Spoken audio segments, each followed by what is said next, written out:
Buenos días, hermanos. Es un placer estar con ustedes pues esta mañana y sobre todo poder compartirles la palabra de Dios. He buscado un pasaje en el libro de Nehemías, el capítulo 2, 1 y 2 realmente, que el versículo central está en el capítulo 2, el versículo 20. Y en respuesta les dije: el Dios de los cielos, Él nos prosperará, y nosotros sus siervos nos levantaremos y edificaremos, porque vosotros no tenéis parte ni derecho ni memoria en Jerusalén. ¿Podemos orar un momentito?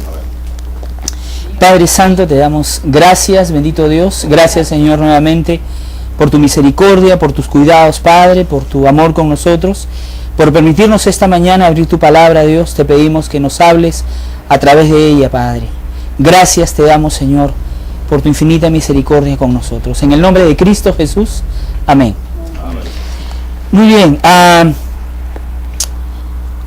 Esta meditación de repente va a tener dos partes. Y el versículo que hemos leído más bien es la conclusión de esta reflexión. Nehemías en este versículo habla de 4 cosas. La primera es que el Dios de los cielos los iba a prosperar, ¿sí? Hay muchas formas en las que el Señor nos prospera, y Nehemías estaba seguro y tenía esa convicción de que la obra que el Señor le había dado, la misión que el Señor le había dado, Dios mismo la iba a prosperar. Pero también la siguiente parte del verso menciona ya de a continuación dos procesos que no necesariamente eran parte de Dios, sino de Él y de la obra que iba a hacer con las personas en ese lugar. Y dice: el Dios de los cielos, Él nos prosperará, y nosotros, ahora nosotros, sus siervos, nos levantaremos y edificaremos, ¿sí?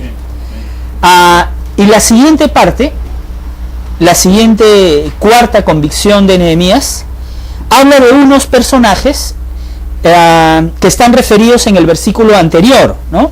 Que son Sanballat, Gesem y Tobías, que eran parte del grupo, parte, digamos, del contexto, parte de las personas en las que Nehemías, o a las personas a las que Nehemías iba a influenciar, o tenía el propósito de influenciar, pero que se convirtieron en gran parte de su obra en una oposición, ¿no?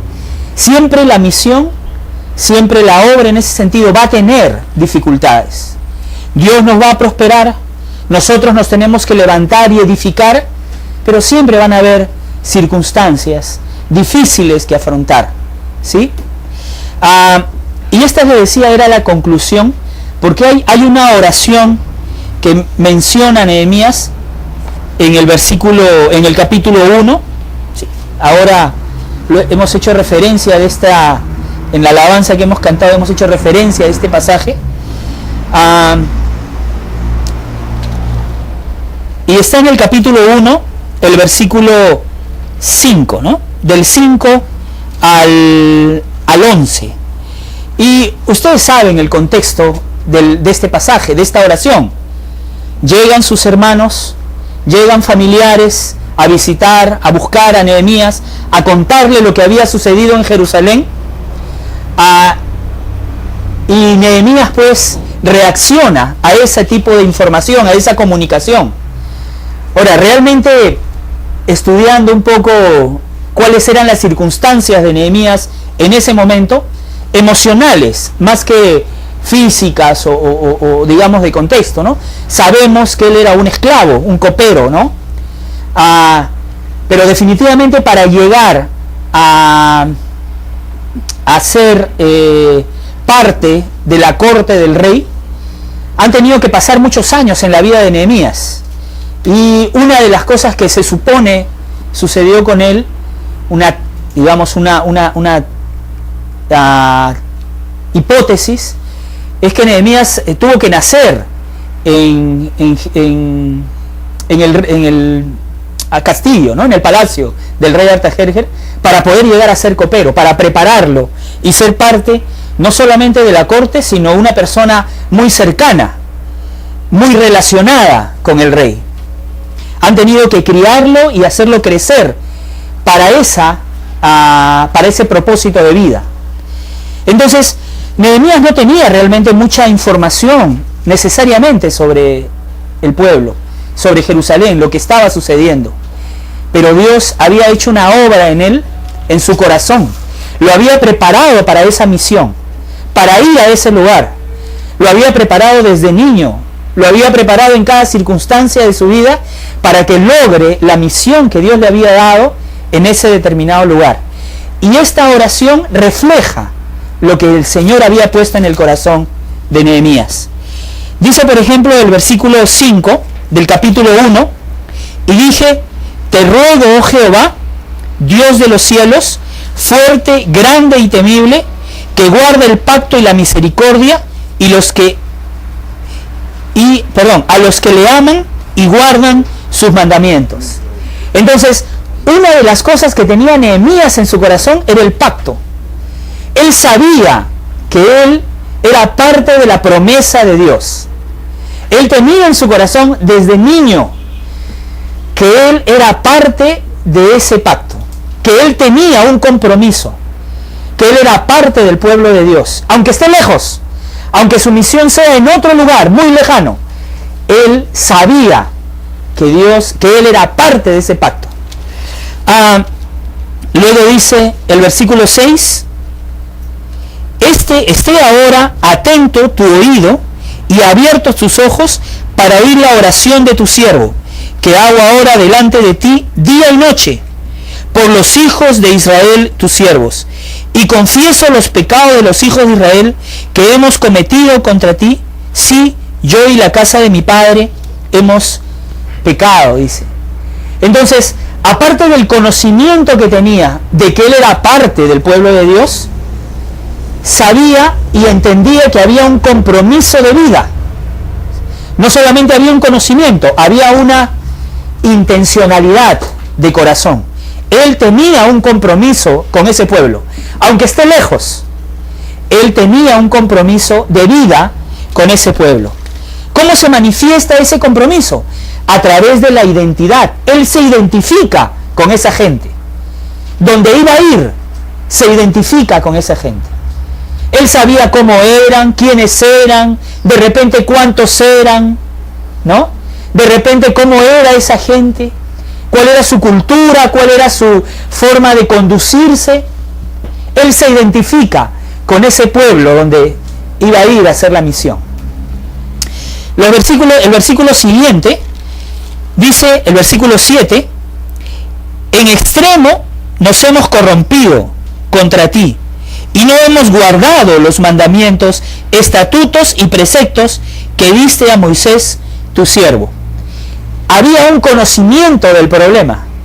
O sea, él sabía cómo estaba ese pueblo, lo que había pasado, lo que había sucedido con el pacto, lo que estaba haciendo esa gente. Entonces, había un conocimiento del problema de esas personas. Él iba a hacer la misión, pero sabía cuál era la problemática. Un pueblo devastado, un pueblo sin protección.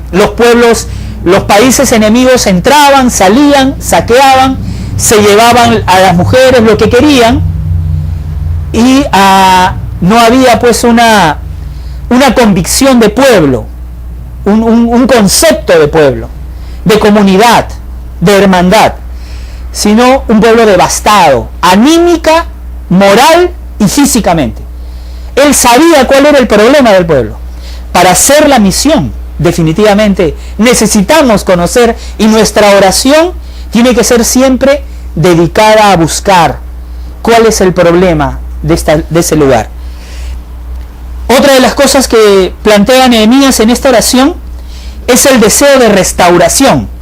En los versículos siguientes, del 8 al 10, dice, acuérdate ahora de la palabra que diste a Moisés tu siervo, diciendo, si vosotros pecareis, yo dispersaré por los pueblos, Pero si os volviereis a mí y guardareis mis mandamientos y los pusiereis por obra, aunque vuestra dispersión fuese hasta el extremo de los cielos, de allí os recogeré y os traeré al lugar que escogí para hacer habitar allí mi nombre. Ellos pues son tus siervos y tu pueblo, y los cuales redimiste con tu gran poder y con tu mano poderosa. Había un deseo en el corazón de Nehemías de restaurar ese lugar. Había un conocimiento del pacto, de la promesa que él era parte del pueblo. Había un conocimiento del problema. Había una identificación con esa gente. Y había también un deseo en el corazón de restaurarla. El corazón de la gente, de restaurar la vida, las emociones, las circunstancias de la vida de esas personas. Pero también había un deseo de restaurar el lugar. Entonces uno, cuando va a hacer misión, en este caso Nehemías va a hacer una misión de restauración de las vidas de esas personas, pero también del lugar. El propósito es comprometerse con el lugar, con la zona, con la comunidad, con el desarrollo de esas personas, de esa comunidad. Esa era la oración de Nehemías.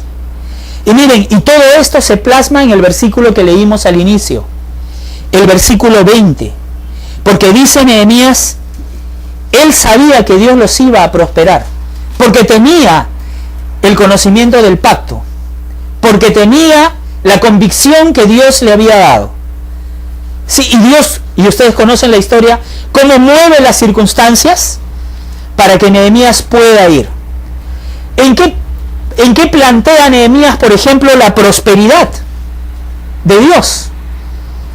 ¿En qué plantea Nehemías que Dios los iba a prosperar? Él recién llegaba, había estado caminando con el caballo, luego tuvo que bajarse del caballo por la destrucción que había en ese lugar, ¿sí? Y a ver tanta miseria, tanta pobreza, el recién llegado plantea y les dice, Dios los va a prosperar a ese pueblo devastado. Él tiene que plantear una propuesta para ellos. Y él tenía varias cosas. De repente no muchas cosas materiales, aunque ustedes saben que él había llevado provisiones, ¿no? Artajerjes le da cartas, etcétera, para llevar algunas cosas y seguramente alguna provisión, pero especialmente tenía el conocimiento, tenía la convicción en el corazón, tenía habilidades. Entonces lo que hace es decirles, miren, ustedes tienen una serie de habilidades, Dios los va a prosperar, ustedes tienen conocimientos de la zona. Y ustedes saben, muchas de esas personas eran granjeros, eran joyeros, ¿no? Se dedicaban a la alfarería, etc. Esas habilidades son las que utiliza Nehemías para poder reconstruir la ciudad y el corazón de esas personas. Dios sabía que los iba a prosperar. De repente no habían cosas materiales, pero había una convicción en el corazón, había un conocimiento, un deseo, y había habilidades, capacidades, talentos y dones en él y en esas gentes. Es por eso que Nehemías dice, Dios nos va a prosperar. Pero también les dice, nos toca a nosotros ahora levantarnos, ¿no?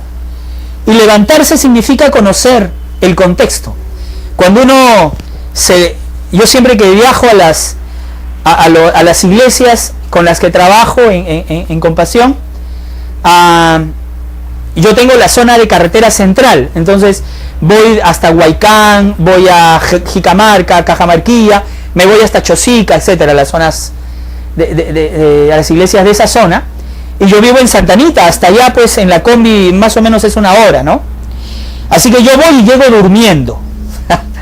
Y uno cuando duerme en el micro, uno se desconecta de la realidad, ¿sí? Uno se desconecta totalmente de la realidad. Uno duerme y no sabe lo que está pasando a su alrededor. Pueden pasar muchas cosas afuera del carro, pero uno no sabe lo que está sucediendo. Levantarse significa ponerse de pie y observar cuál es la realidad. Eso es lo que le pide el pueblo Nehemías. Y también le dice, no solamente hay que conocer qué es lo que necesita el pueblo, sino también hay que edificar. hay que utilizar nuestras manos, nuestros recursos, conociendo que habían dificultades también, que también se iban a presentar circunstancias difíciles, oposiciones para la obra. Pero estas eran las convicciones de Nehemías y lo refleja claramente a través de esa oración. Dios es un Dios de prosperidad, es un Dios que provee las habilidades, los talentos, las capacidades para desarrollar la obra. Nos toca a nosotros levantarnos, saber cuál es la necesidad alrededor nuestro y actuar, edificar. Van a haber dificultades, va a haber oposición, pero sabemos que con Dios, con la promesa, tenemos la victoria. ¿Sí, hermanos? Muy bien, yo he traído un libro que quería dejárselos. Le llamamos Advocacy, fue hecho por Compasión. Dice Diagnóstico Situacional de los Departamentos de Lima, Ancash y Lambayeque. Esto se hizo hace 8 años atrás, pero todavía hay información que sirve mucho sobre el crecimiento de las iglesias en la costa norte del país y en Lima. Una de las denominaciones que más ha crecido, es lo que indica este informe, es las iglesias Asambleas de Dios, el nivel de congregación, a nivel de grupos organizados, la Iglesia Evangélica Peruana, especialmente en la zona central y selva de nuestro país. La Iglesia Bautista también ha crecido mucho a nivel de congregación. Es la segunda, es lo que menciona el informe en relación al crecimiento congregacional, ¿no?